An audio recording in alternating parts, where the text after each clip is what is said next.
Hi guys, sa video ito ay ipapakita ko sa inyo kung paano ako magluto ng ginataang puso. Bali guys, yung gagataan nating puso is puso ng saba. Bali guys, ito ay galing pa sa malayong, sa malayong lugar. Dahil hiningi ko ito doon sa pinsan ko.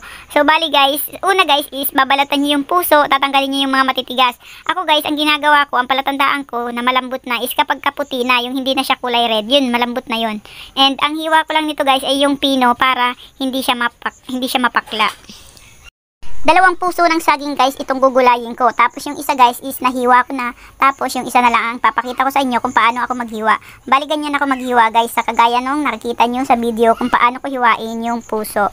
Bali guys, maninipis yan yung pagkakahiwa.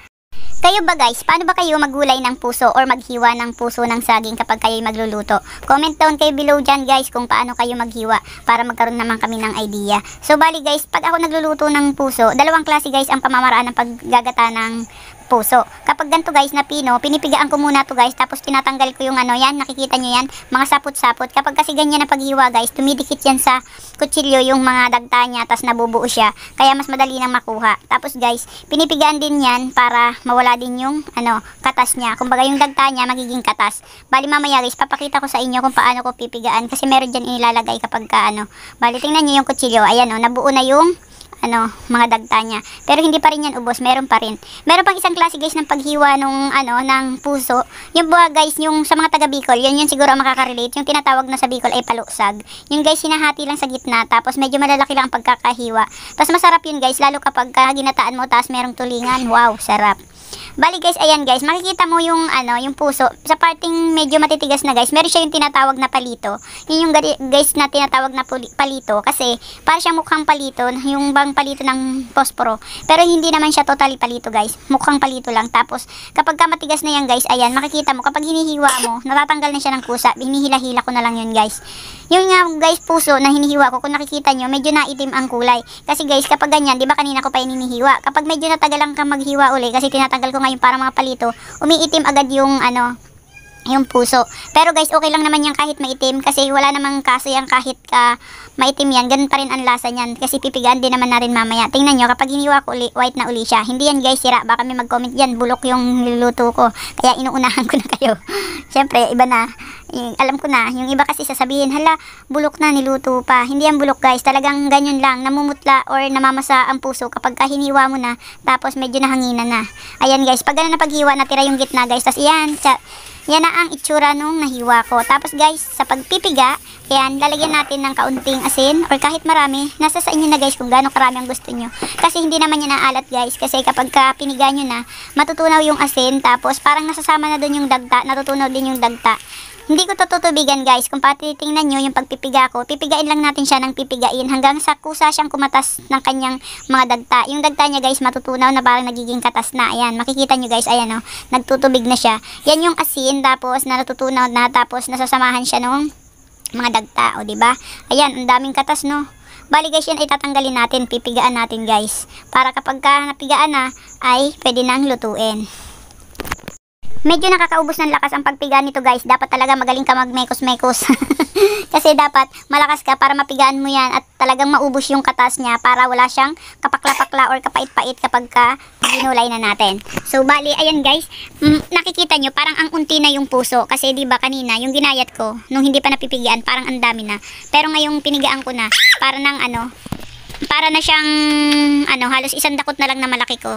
Pero mamaya guys, dadami pa rin naman yan kapag inilagay na natin sa gata. Bubuhag-hagyan at dadami ulit.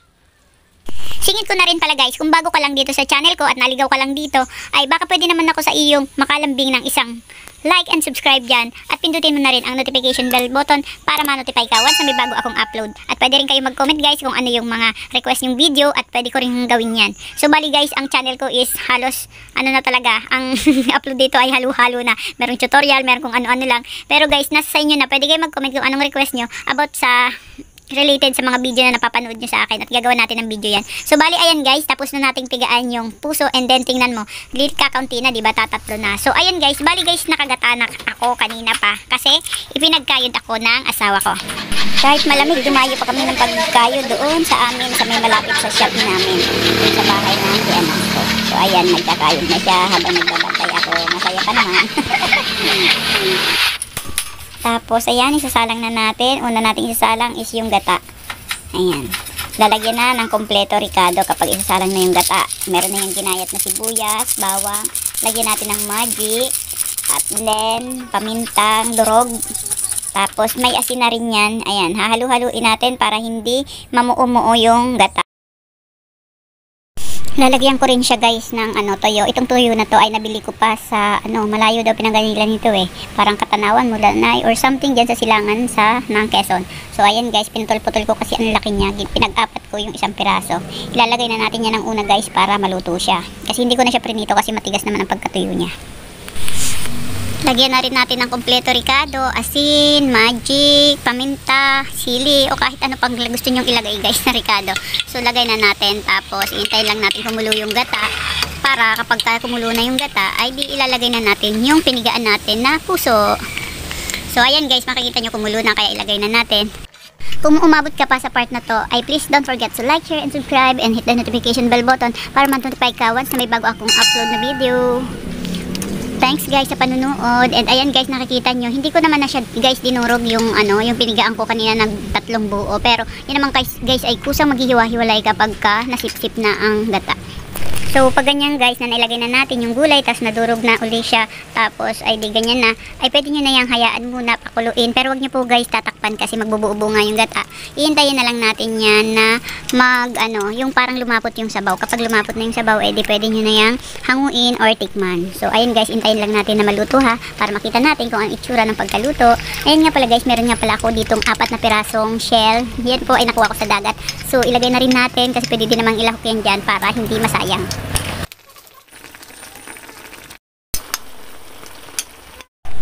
Ayan, luto na ang ating gulay. Pwede nang kumain. Alam nyo ba guys, kapag gulay ang ulam namin, ang dami kong nakakain.